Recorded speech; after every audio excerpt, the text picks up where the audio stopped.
This is a podcast about new crops. You're going to love it. Join us on The Cutting Edge, a podcast in search of new crops for Wisconsin.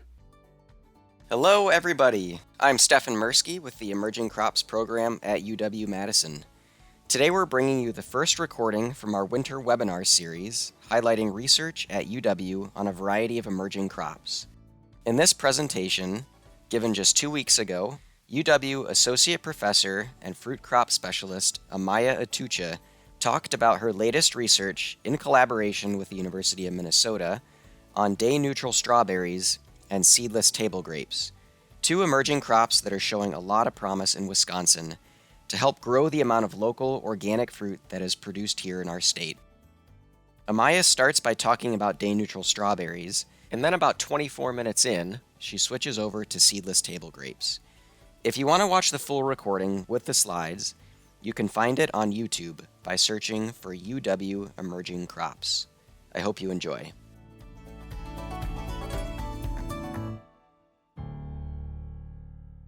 So today I just put together a little presentation with a lot of pictures about two, I wouldn't say like groundbreaking emerging crops, but definitely something new for Wisconsin, which are day neutral strawberries and especially organic production, and also seedless table grapes. So, they're pretty traditional crops, but the reality is that we don't grow either one of these crops right now here in Wisconsin.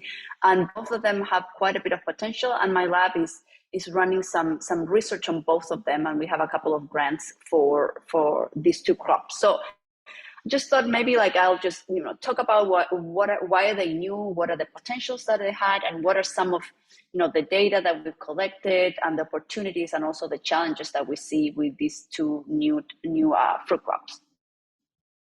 So let me first start with the day neutral strawberry production that we have here. This is a grant that we got through NIFA. This is an organic transition grant that we have in collaboration with the University of Minnesota.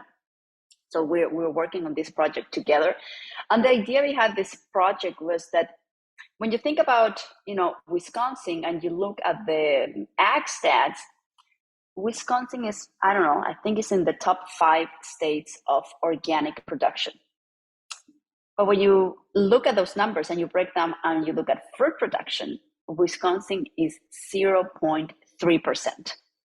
Like we produce no organic fruit whatsoever, nothing, very, very, very little. And so what we started thinking about is like, well, I mean, we know why this is, but the idea was like, what can we do about it? Is there something that we can do to try to increase organic fruit production here in the upper Midwest? And it was certainly the same is true for Minnesota. So let me just give you a little bit of a background. The first thing that we know is that there's an incredibly high demand for organic fruits at local farmers market. We did a survey before we wrote the grant.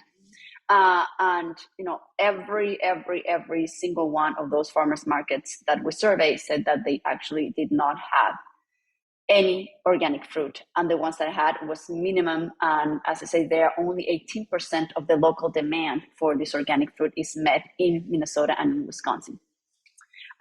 There's obviously very, very low acreage of organic fruit production, and the reason why this is this way. When I was saying like Wisconsin has so much organic production of vegetables and grains and all of other crops, but not fruit crops, is that we have a really high pest and disease incidence.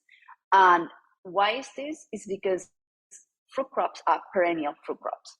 Okay, so perennial means you have an orchard for 30 years, 35 years.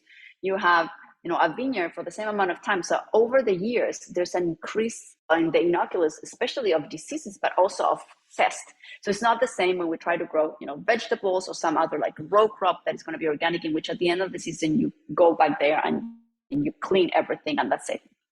And you start sort of like with a completely clean space the following year.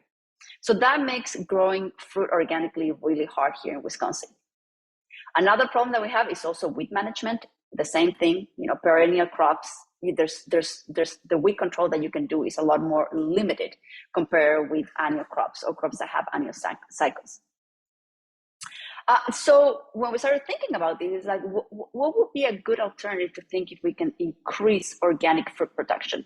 And that's where this idea of transitioning into day-neutral strawberry production came about. And the University of Minnesota had done quite a bit of research on growing day-neutral strawberries already.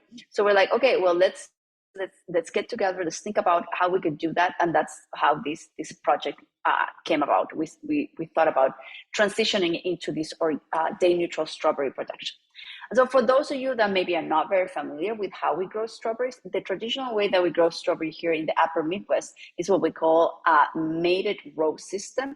Also, a lot of people hear the word June-bearing strawberries, and you probably are familiar if you consume any strawberries that if you go to any UP here in Wisconsin, you are going to go specifically during the month of the end of June, maybe the beginning of July. That's the only time during the summer that you can find those strawberries, that you can go and pick strawberries. So here's what it happens, how you plant them. You establish these June-bearing strawberry plants in relatively long distances. I mean, there's quite a bit of space in between the plants, and what happens the first year of this planting is that those plants multiply. You ended up having a lot of daughter plants that are produced from this initial plant. This mother plant will produce a lot of daughter plants, and so the first year you just have a lot of vegetation going on, and then the following year you start having your first flush of flowers. And so if you look at this looks something like this. You end up having these rows with a lot of plants. And these June-bearing strawberries, they're conditioned into photoperiod, so they need a shorter photoperiod to induce flower induction. And this usually happens in the fall. So you plant them the first year, you multiply the daughter plants, you have this huge field full of strawberry plants. Comes fall, they get flower induction, and then come June, they'll have one big flush of strawberry production, one bloom, and you have all of your strawberries at that time. And then you're done for the year. Those plants are mowed, cut down, and then they rebuild in the month of July, August, and September. They go to flower induction again, and then we go over and over again. And you can have the same plants and the same strawberry patch for anywhere between 2 to 5 years. And then around the 5th year the productivity drops. And so people decide to replant or find another spot to plant. And so that is the way that we traditionally grow strawberries here in Wisconsin. I would say 99.9% of the strawberry production is June-bearing production, and it's conventional production. However, day-neutral strawberry, the name says is they are neutral to photoperiod. They will produce flowers regardless of the photoperiod, whether it's a long day or a short day. They'll continuously be producing new flowers. It's a different system. They're grown on these kind of raised beds, usually with plastic mulch. And the reason for that is that they're very, very, weak competitors with weed. So that helps control weeds. And as I was saying, you can see in this picture here on the lower right corner, you can see those berries are ready to be harvested, and then you can see new flowers. So this is a very extended growing season. So you plant whenever you can get into the field, hopefully early May. You get your plants established. Those plants are going to start, producing flowers right away. You start getting fruit, and then you can go all the way until, the end of September, sometimes the beginning of October, depending on the fall, and you will continuously be harvesting berries all season long. So this extends considerably the amount of time in which you can provide fresh fruit to the marketplace. Also, because at the end of the season, everything is taken out of the field. This gives us this advantage of try to break that cycle of pests and diseases and weeds, and so start every season in a new spot and plant them all over again, very similar to like if you were doing a vegetable production system. And so that really allows us to be able to grow them organically, and that's what we're trying to do. But it's a different system, and there's a lot of things that are that have to be researched, but also have to be introduced to growers that might want to transition into this new system, especially already established berry growers that might consider, oh, you know what, there's an opportunity here. Maybe we could grow these state neutral strawberries, especially organic strawberries, and shift a little bit our market. But among those things that are very different is the establishment of these raised beds and the use of mulches. So one of the things that we're specifically testing in this research that we're doing, we're interested in different types of mulches. So you can see that picture on the right. That is last year when we were planting our trials at UW-Madison Research Station. And we had different types of mulches. So this white that you can see here is the traditional way. This is the most common one, is the white on black plastic mulch. Then we had a black plastic mulch. You can see a lot of this in California. All of the strawberries that are grown in California and Florida are day neutral strawberries. We had a biodegradable paper mulch, and then we also had a metallic reflected mulch that we are testing. And so the idea was that these mulches might have, based on other research that we've done before, some advantages for insect control. Okay, so if we can reduce our insect problem, everything is easier when you're growing organic if you can reduce insects and if you can reduce diseases. So that is what we're testing for this particular trial. And so one of the things that are different about growing day neutral strawberries is that you have to have equipment to build these beds. You need to have equipment to be able to lay the mulch, and obviously this is it demands investment in equipment, but also just learning how to do all of these things. Here's another image of when we lay those plastic mulches here, and then you can see how it looks after we planted them. You can also see that there's a lot to figure out. What are you going to do with the alleyways? In this case, we had organic annual rye that we planted there, but there's a lot of other research that can be done just thinking about what is the most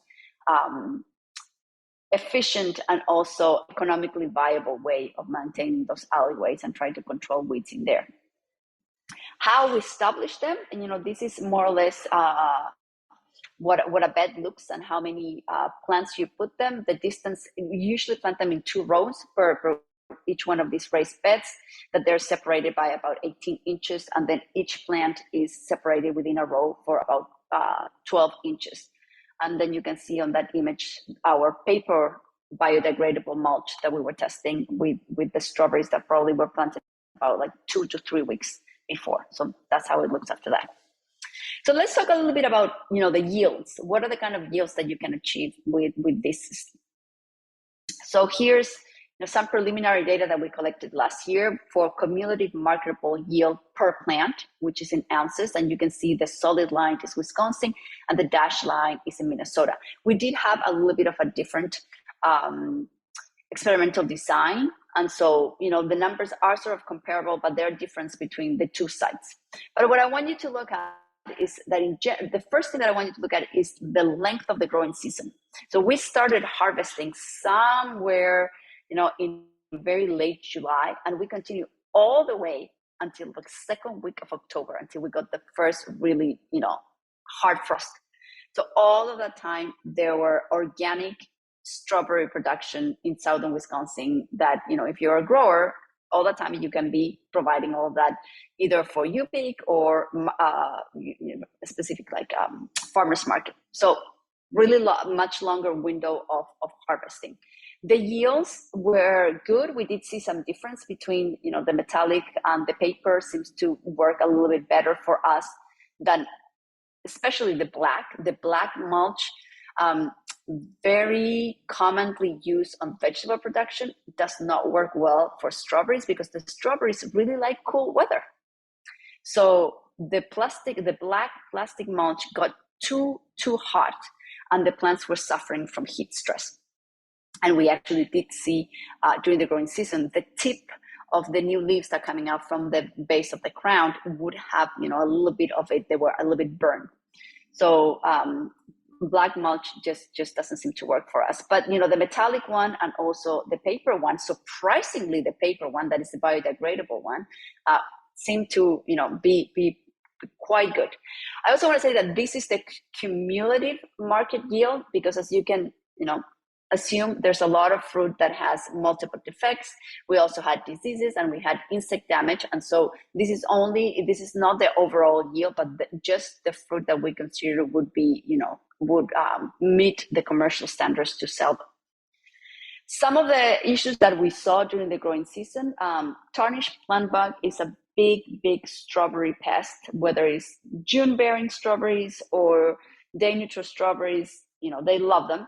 And so you can see that image in the upper left hand, that's a little bit of a deformed fruit. That is the tarnished plant bug, just with their sucking mouth, just hard damaging the berries and the flowers. We also got some diseases. Anthracnose is this one that you can see on the upper right hand. That's something that we saw quite a bit after rain events. We also had some, smaller fruit and unpollinated fruit. And then the last one that you can see here on the lower right hand is a frost damage. So that is at the very end of the growing season when we started seeing some of those berries got hit by the frost. So, there's definitely some issues. I have to say, we didn't do a single spray for disease control.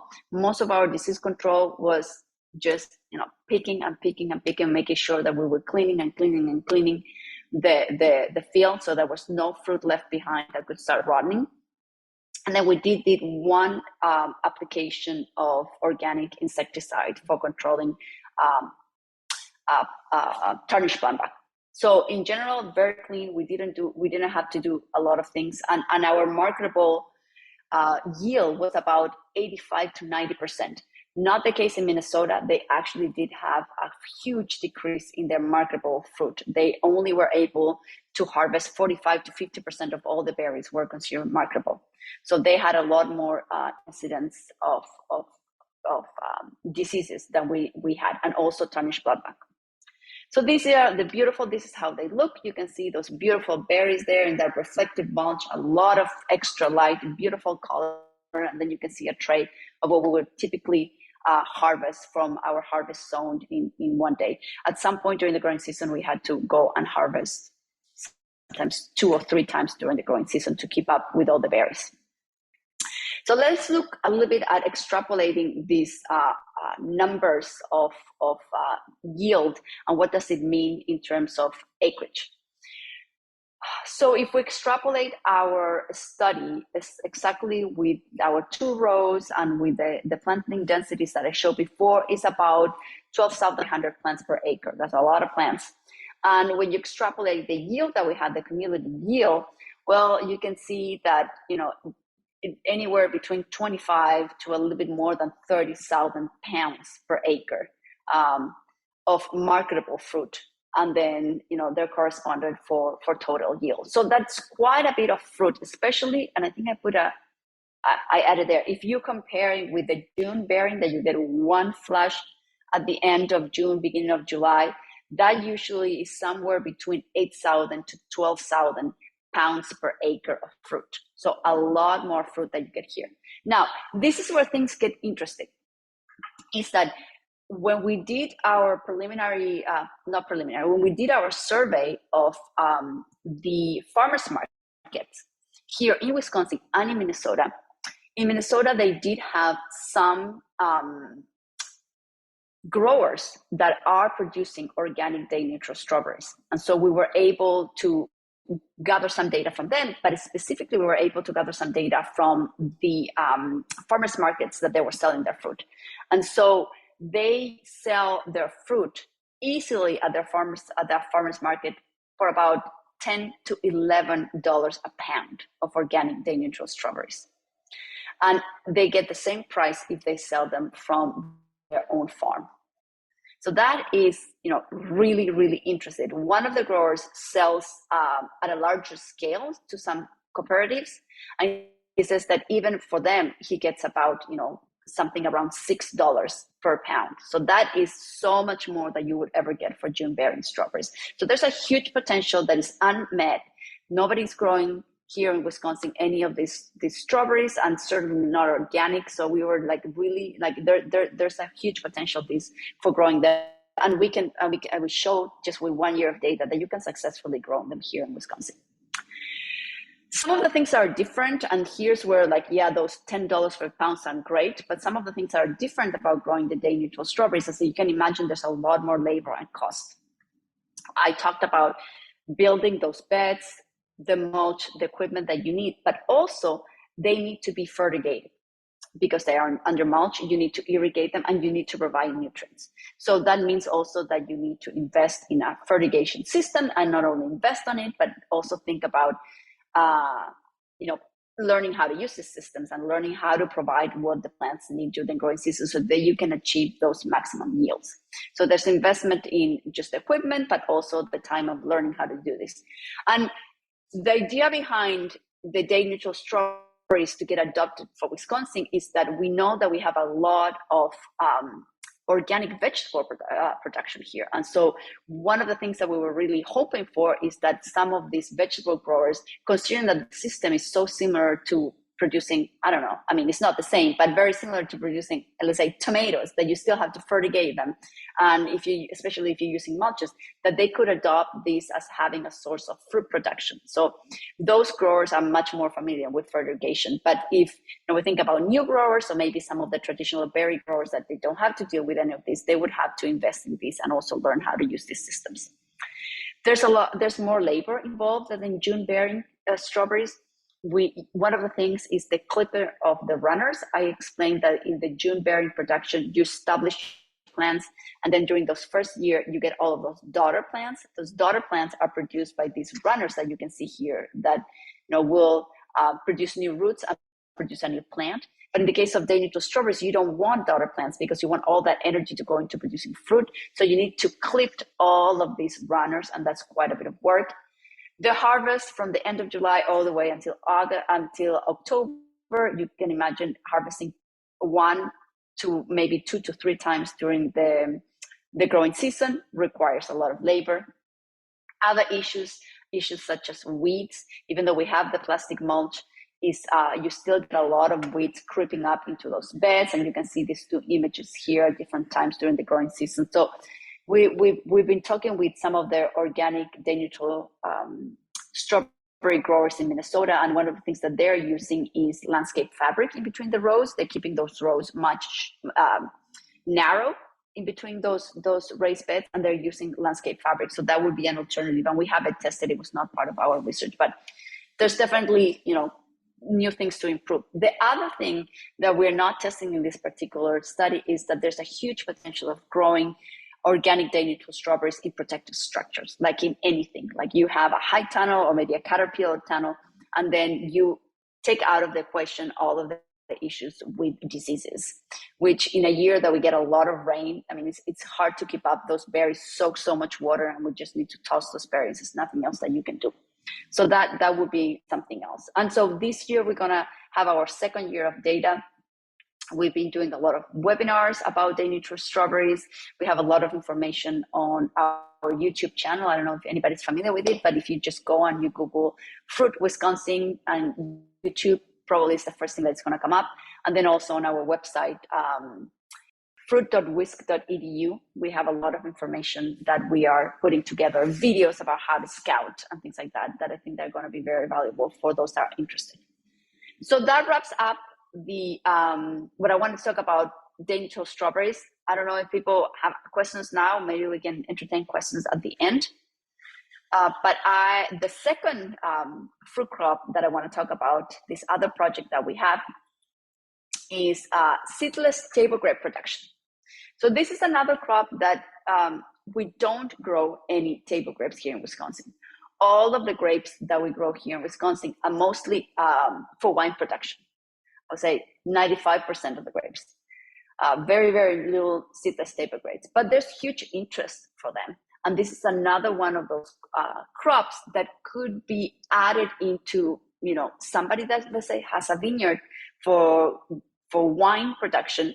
What is a little bit, a couple more rows for table grapes that you could, make a profit out of them, maybe, have like a U-pick or sell them into these farmers markets that are really interested in getting local fruit production.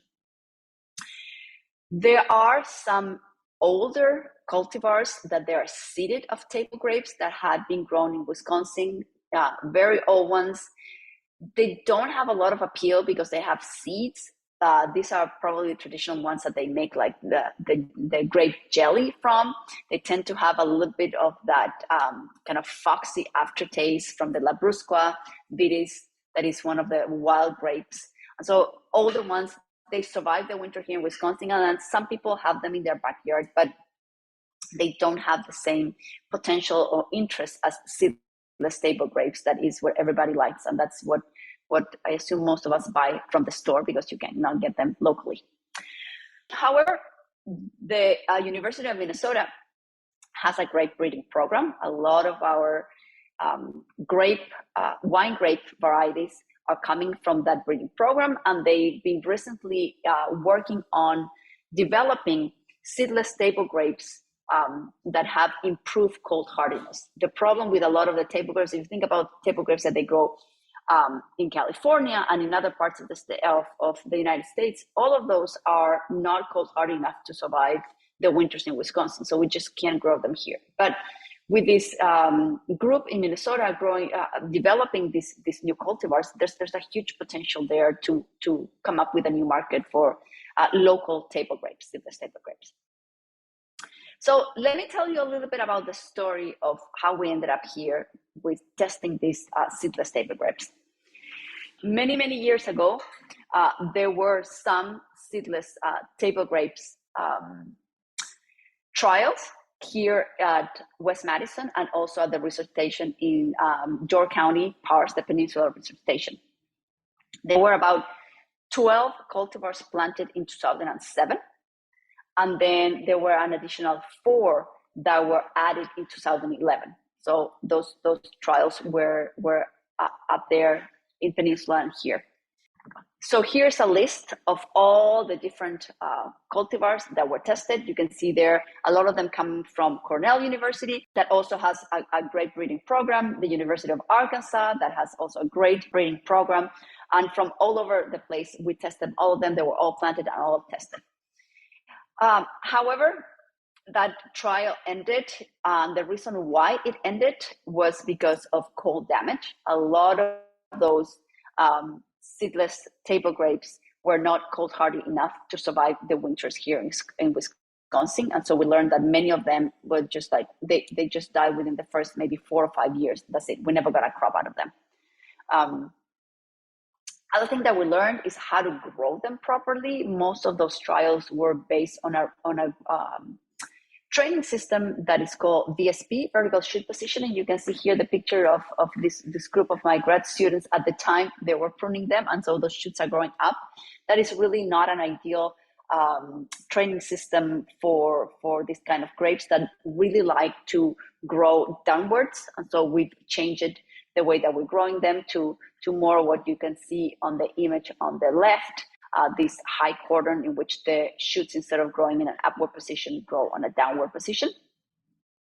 We also learned about their disease susceptibility, very similar to the wine grapes. They're also susceptible to powdery mildew and to black rot and things like phomopsis. All of those problems will also have them here. So they definitely need to be sprayed. Unfortunately, very, very difficult to grow them organically. And the other thing that happened during this trial, we had a master's student that worked on this trial, Jean Riester-Loper.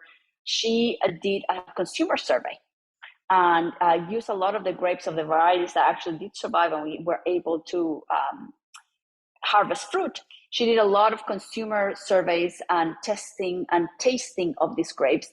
And oh my God, people were so excited about these grapes. I mean, everybody's like, oh, the flavor is so unique. It's fantastic. Where can we get them? Where can we buy them?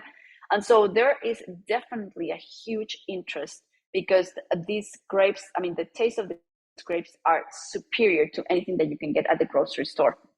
So we know that there's a big market and a possibility for these seedless table grapes. So obviously, new trial, we tested all of this variety. We say, like, we know that there's a market possibility. Let's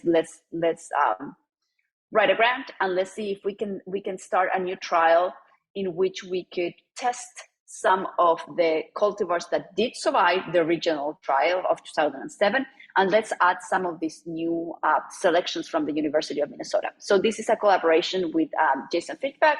We're working on this table grape project together, and we were funded by DebCap to do this. And so, as I said before, what we did obviously is selected those that we thought had performed relatively well in the previous studies, and these are the names of some of them, like Mars, Reliers, Somerset Seedless, and Montreal Blue were some of them.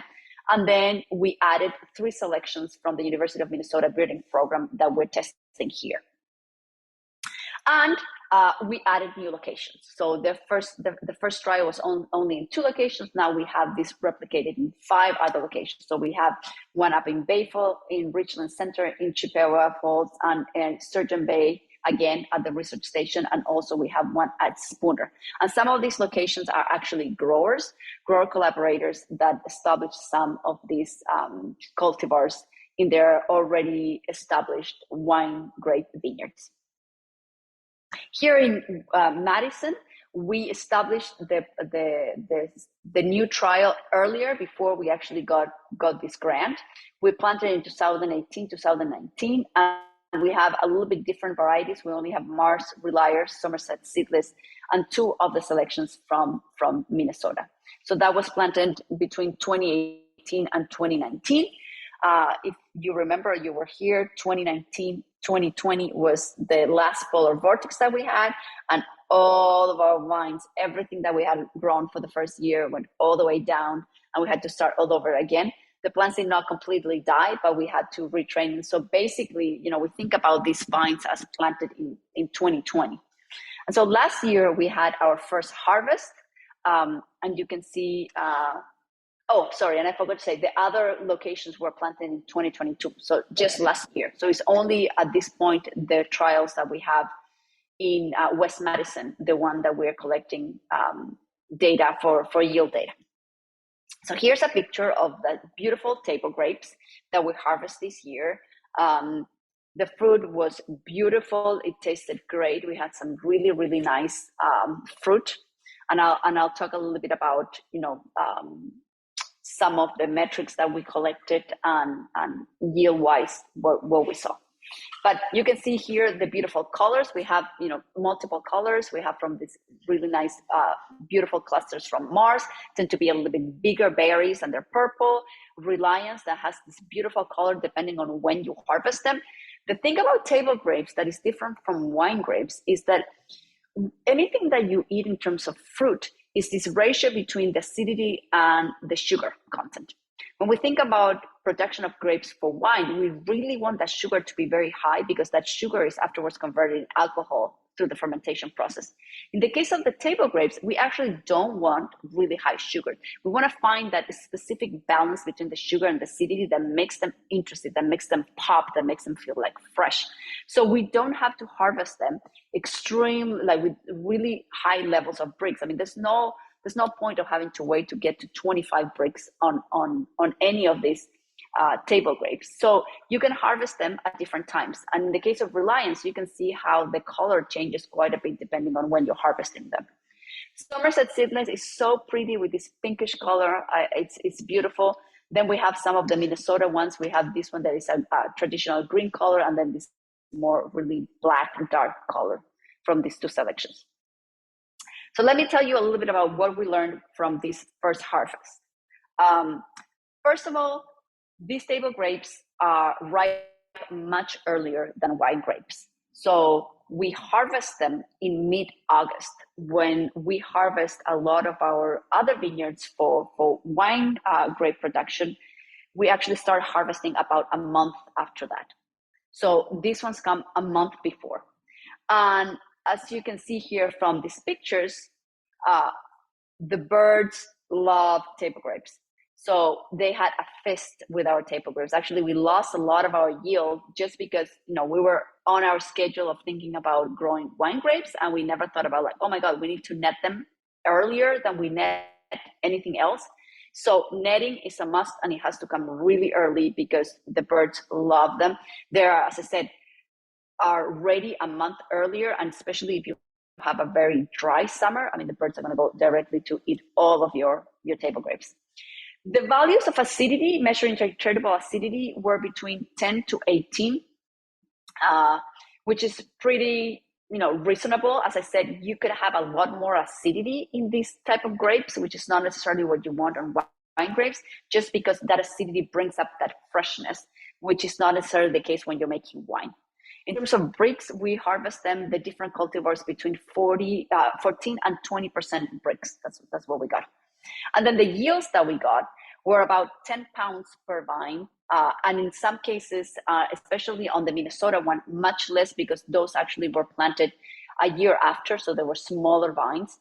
We're hoping that this year, on 2023, this growing season, we're really going to get some more accurate yield data, and hopefully the years to come, we're going to continue collecting data for several years. But they seem very promising. The vines look great. They're all food established, and so we are really, we're looking forward to keep collecting data and see what happens with this vineyard. So this is at West Madison. The other location, as I said, they planted the seedless table grape this year. So some of the data that they're collecting there, they're really important, especially in the more like northern sites.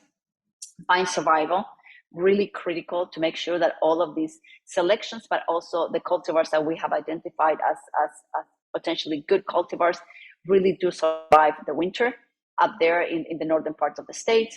We're collecting pruning weights just to figure out the vigor, how much, how much they grow, how much they require in terms of labor when it comes to the canopy management. And the other thing that we're also interested in looking at, and I don't know if this is part of what we wrote in the grant, but phenology is also really important, because spring frost can definitely affect grape production, and we do see a lot of spring frost damage on our wine grapes. So if these cultivars are also a little bit earlier in bud break, they're going to be at a higher risk of having cold damage during the spring. And so that's something else that we're also interested into looking into. And that is all I have.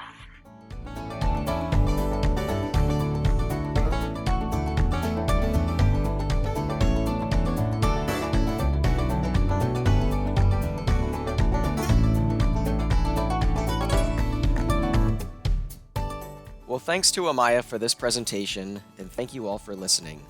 Again, if you're looking for more information on fruit production in Wisconsin, visit fruit.wisc.edu or search for Wisconsin Fruit on YouTube.